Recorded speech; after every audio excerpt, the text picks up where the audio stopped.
What's up? What's up?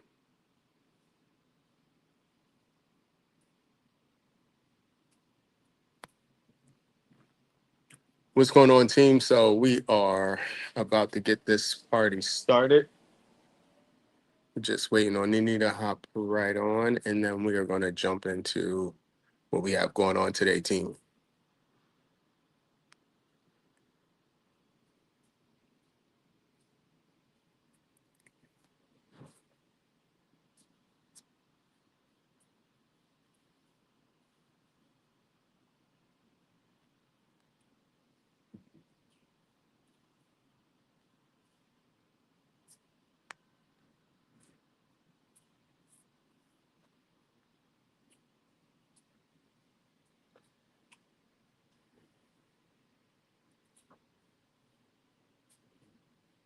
It's always a little technically challenging in the beginning phases of this, but we are locking in. Again, should be on in a matter of like 2 seconds.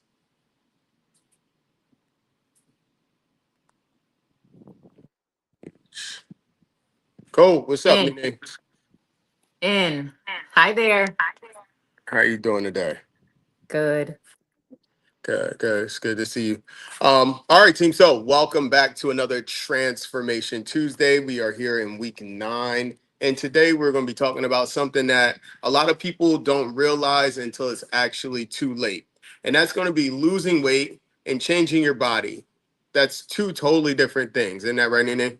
Absolutely. And so many of you have probably felt like, man, I feel like I've lost weight, but I still don't like how I look. And so today is really all about how we change our body at the same time. Yeah, so we're going to be focusing on breaking down body recomposition, building curves, and losing fat. While the scale is definitely not the source of what how we change that, right? And just kind of branching off and going into what we would normally just chit chat about, Nini, is how often are you dealing with something like this of not necessarily letting someone think about the scale, not looking at that scale to be the judge, juror, and an executioner.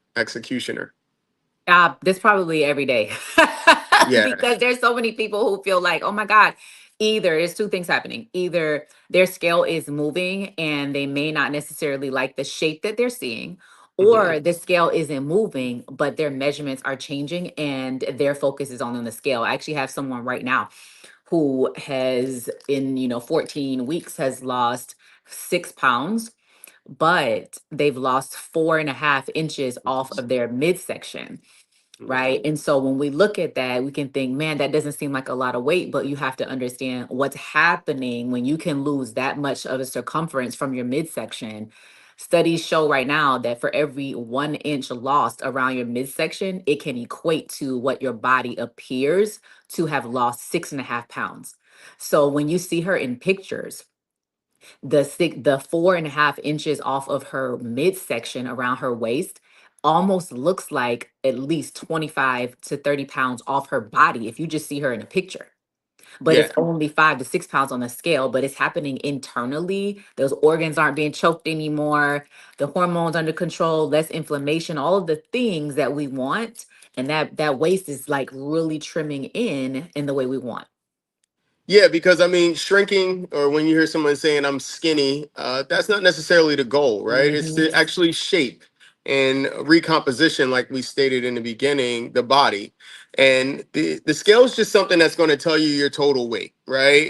It doesn't tell you what exactly that weight is made of. And you could be losing water, you could be losing muscle, and you could also be losing fat, right? So the scale treats all of that the exact same. It's just this one total value. All right. It doesn't really tell you the nuances that we really are thinking about in our day to day because to be straightforward, me and Nitra take notes on what we're going to be going over. But when we're in this, we get to really see and think about how this is affecting people's day to day. And it's not necessarily just from what we have on our notes that we want to discuss with you guys, but it is something that we get to hear about very frequently is like, hey man, I'm so frustrated the scale isn't moving. But we have so many non-scalable things that we can go with. But as far as just thinking about the body and how it looks, don't think about the scale as a wholehearted. So how do you make people? How do you get people to see and still be happy with that? Because they are coming from this stretch of only knowing the scale, and me and you know so many other things. Hmm. Training, energy, like we were talking about with a specific person. Like those things are non-scalable that people will see. But when it is the aesthetics that they're focused on, and the scale isn't changing, how are you keeping them encouraged with the inches? And are they able to transition and say, okay, I am happy with that? Absolutely. Number one, pictures. Oftentimes people don't want to take pictures, and it's not even for me to see the pictures. I want them to take the picture because the pictures will show that there are way more changes than they can see on the scale. Also, clothing. When they're, and especially ladies, right? The way that ladies wear clothing is very different from men. So you notice very quickly on women, you got a pair of jeans in the back, you got a dress that you haven't had on for a few months or so, or something you haven't worn in 2 years, Yeah, and they pull it out and they're like, oh my God, it just slipped right on. Right. And so, or if it's a man, all of a sudden the belt loop is different. Right. Your shirt fits different. And men and women really do look a little bit different as they're losing inches where things show up. And so you have to help them see those non scalable wins. A wedding ring may be looser, a watch band is sliding, a necklace is easier. Right. Their socks, this is random. Somebody's socks fit different. not for real, Right. man. I mean, These we are have a we things have a that are client that happening. we get to see where, I mean, the target visual for us is what? Their ankle, so Ankles. their socks are definitely going to sit differently, and that person knows Mhm. that that same indicator is our indicator. So I wouldn't be shocked, as weird as that may sound, that Mhm. someone's socks fit differently. That one hit home for us for sure. Yeah. So Um, those are the little things that people don't always pay attention to. For ladies, it could be underwear different. Their bra is loose. Very mhm. random things that they don't necessarily notice. And it's like, oh, shoot, that's different. I didn't realize. Yeah. So when we're dealing with this body recomposition now, um, are you seeing anyone that has come to you, lost a lot of weight, lost the weight that they thought that they wanted to lose, but they're still not happy? Absolutely. I actually was just talking with two individuals yesterday. One is going to be a new client to me, and another is someone who is trains with us already, but not nutrition. She only trains with us for exercise, right? Fitness. And Hmm. so what's happening is they're seeing in a scan, right? They're seeing that their body fat is very, very high. So that's why they aren't seeing what they want, because what they did prior, the eating Yeah. routine was different. They didn't strength train. And so they're seeing some deterioration in their body that now we have to try to build back up. Then another young lady who I was speaking to yesterday, who's going to be a new client for me starting next week, she lost 50 pounds over the last year. And it was maybe the last year and a half. And I had to ask her, well, how'd you do it? What did we do? And so she just walked. Now, of course, you and I both know that's Mhm. excellent. It's going to work.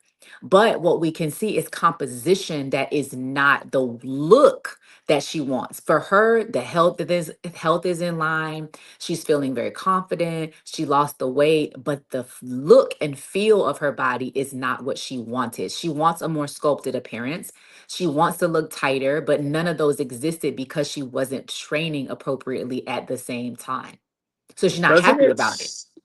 I don't know if it sucks is the right phrase, but it's something to be said when someone loses a decent amount of weight and they still don't feel happy with that. Yep. That has to be mentally draining. But it also is something where I feel like so often I get people in our space, in both of our space, that hear us, but they're not listening to what we're saying. Like I get what you're saying. You have this, I'm 161 right now. If I can just get down to 135, I'll be super happy. And I'm like, well, what if 142 looked really good on you? No, I want to get to 140, 135. Well, have you ever seen yourself at 135? When I was in high school, I guarantee you when you was in high school and you saw yourself at that 135, it wasn't with muscle, it wasn't with tonality. You were just a smaller individual. And you were a Um, kid. right? And you were just You were a young. kid. So it's just it's I just really wish that they could understand that we have the best vision for them, and that we understand what they are genuinely trying to look forward to. Because I know that unless this is your craft, I know nobody wants to genuinely look like an endurance athlete. unless that is 100% what you do. Nine times out of Hmm. 10, everybody in today's era, maybe back in the late 80s, early 90s, when, females and males wanted to be skinny. Skinny was a thing, but everybody wants to look toned now. And toning is body recomposition. It's shaping the muscle. It comes from muscle. Your curves and your tone and your definition come from the muscle. Your glutes, your legs, your shoulders, that's all built. That is not dieted. So we have to learn to combine what me and you bring to the table. And it's 100% going to happen in the kitchen, right? Like you have to have it. You can't come to just me and get the results of the tone body. I also believe you can't just go to nutrition and get, because we just heard that the person will lose weight, but the toneness, that tonality, that firm, that shaping comes from the weight training. So Yeah. then you got the two-headed monster on top of having both of us to hold you accountable, is where that three-headed monster really comes in and people see that success. And I just think that this is a space, especially for women, that you probably deal with, right? Hmm. And it's very rough. To your point earlier, when someone loses 50 pounds, in their head, they think if I just lose it, if I just lose it, I'm gonna No. feel so much better. But the fact is, there is always a component of what do you want to look like, because people think that just losing weight is going to make them feel, oh my god, if my scale says this, then I'm going to feel like this and I'm going to look like this, and all of a sudden if they see it and they're like, that doesn't look like I thought. No, man. And as a in a, in any adult, it's like if you want to look a certain way and you have aesthetic goals, almost everybody, even though we all have a different idea of muscularity and what people want on their Mhm. body, the fact is, no one says, I want to feel soft. Nobody. Men, women, Not ever. nobody says that. Not ever. They always point to someone who is a lot more hard body sculpted, even though the muscles may not be large, but they're looking at somebody who is very tight and they say they want to feel tight. The only way to feel tight is to actually have muscle underneath, and that requires, that's why it's like it's not optional. It requires a level of strength training. It You doesn't know who mean it I has to think be of overly sometimes? heavy. I'm sorry to cut you off. Who I think of sometimes, who I think people possibly, oh, I used to look at them like, oh, they're a small little person. But as I was watching it and coming to and getting more familiar in exercise science, Kelly Ripa. Remember Kelly Ripa Yes, was just this small little thing. But when she would wear a sleeveless shirt, she'd be like, oh, she's yes. definitely very toned. She lifts weights. She She's lifts not just doing cardio. regularly. She's not just getting on the elliptical stairmaster and doing those things.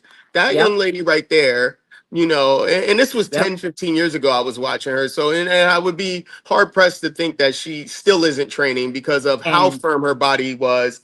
I know that that's not something that was a here today, gone tomorrow type of thing. nope, But she's somebody that I think people would look at and be like, oh, but she's small. And it's like, that's genetics that she's just a smaller frame, but that woman has muscle density on her, right? she does. And it's funny because even to this day, when people look at her, anybody who follows her or watches her show, Kelly Ripa's workout routine, she is lifting weights on a regular basis. It's Yeah. just that it may not appear to some people that, oh, that doesn't seem heavy, but heavy is relative to the person. She barely weighs 100 pounds, right? And so she just barely weighs over 100 pounds. Her heavy is not our heavy, right? But it's heavy for her body and it's Yep. moderately heavy. So it keeps her very toned and very muscular appearing because she is leaner. And that's the thing that people forget. The only way to see that is because she's a leaner frame around less body fat, not because she's petite. She Hmm. just has less body fat on her body. And somebody say, well, I don't like that, right? But again, you personal preference aside, the only way to appear toned is to have less body fat and more muscles. So can you give me an example of who or what you believe that they're thinking is toned with no muscle showing? You Yeah. know what I'm saying? Like what is So that? Is that just so your old school Victoria's Secret model? Because even now they they're still having lift a it. little bit of shape. But even those models, right? So you would think about when people say, let's say even 8 years ago, somebody's going to Victoria's Secret, swim show, right? They're going to the Hmm. runway show for Victoria's Secret, and they're going to Angels. Those women, some people say, oh, they're just slim, they're models. But if they've ever saw the preparation for the show, all of the models had to lift weights for the show.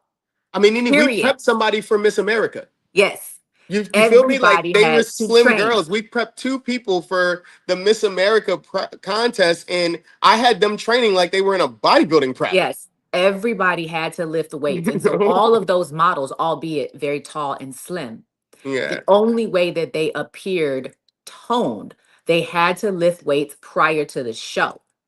And they all would talk about it. So it's very interesting because sometimes people associate it with just slim, but you don't understand. Even the slim person to appear toned, yeah. not just slim, still has to strength train. And that has to be a part of it when you want to keep a certain look or a certain aesthetic.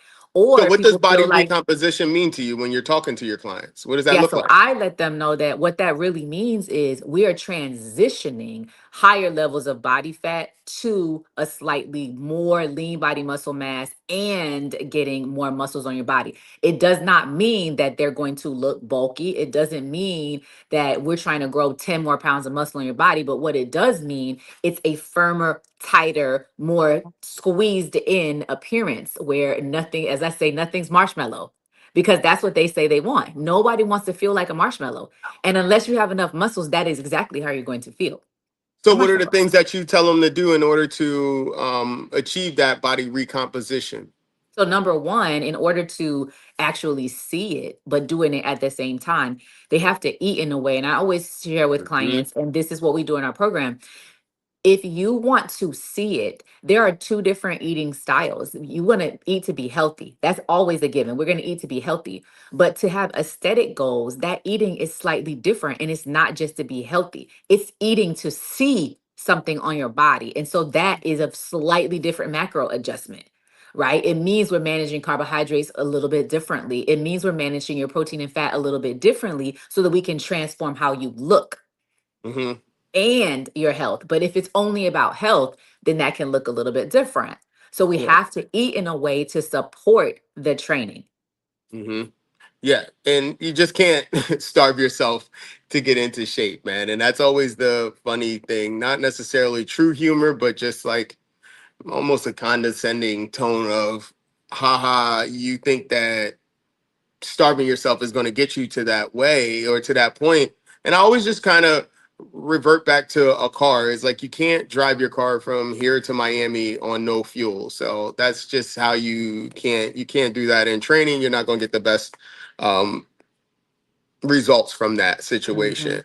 And if you're really looking to change and shape your body, I think that there's a small formula that I like to push to people. It kind of lines up with yours, not kind of, it always aligns up with yours. And that's our going to be our strength training, which is non-negotiable. You have to train, right? You got to focus on lower body lifts, compound lifts. So our compound lifts are going to be our deadlift, our squat, our bent over rows, our shoulder press, things that are going to compound, use multiple joint actions, right? On that squat, I got hip flexion, knee flexion, ankle flexion and extension. I got to keep my erectors tight and my spine, vertebrae.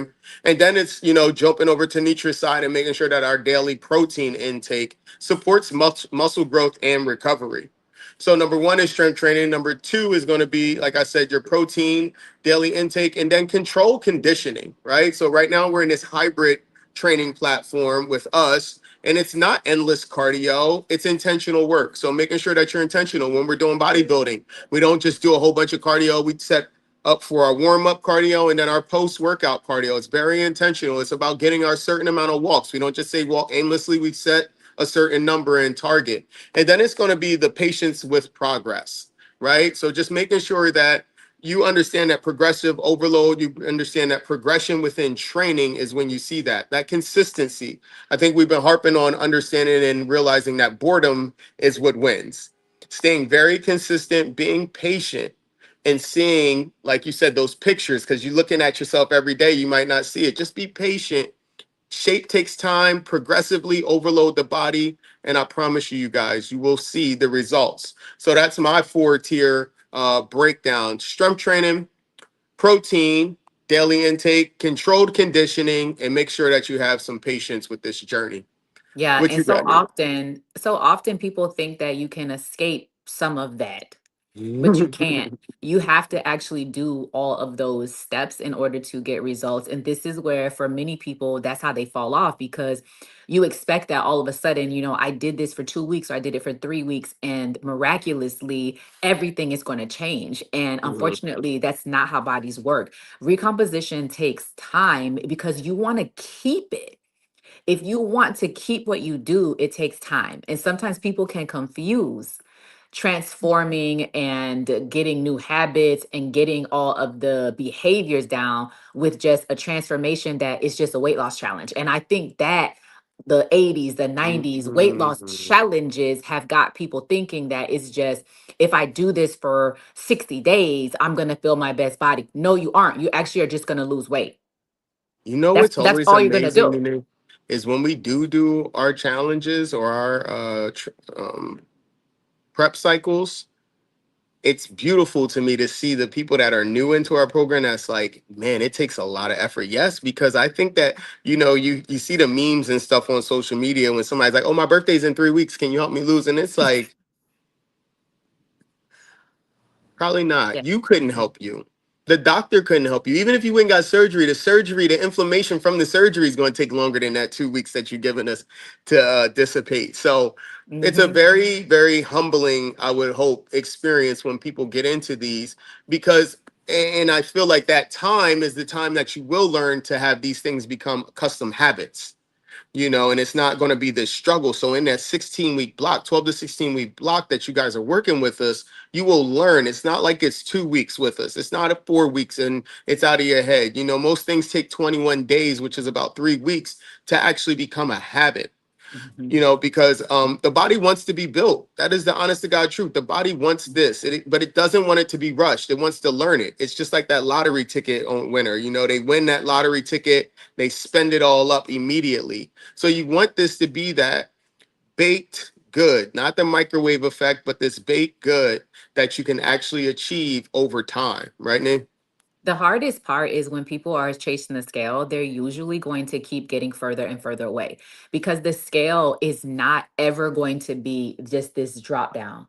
You're going to always have some drop, up, drop, up, drop, up. If you look at any progressive weight loss program, it's never just all the way down with Yeah. anything. Even strength, like there's times when things are not going to be exactly like that. And people forget you're real humans, you're real people, and so the more that you just keep chasing that scale, it's going to keep taking you away from the goal, because all you're going to be focused on is scale, scale, scale. But you're missing that there's another piece happening at the same time. So I know how hard it can be to think, well, gosh, I just want to lose those 20 pounds. I just want to No, be there.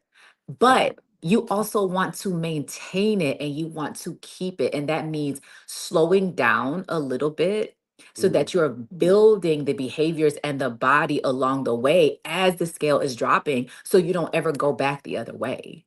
For You've sure. got I to mean, the learn. moral of the story is stop chasing weight.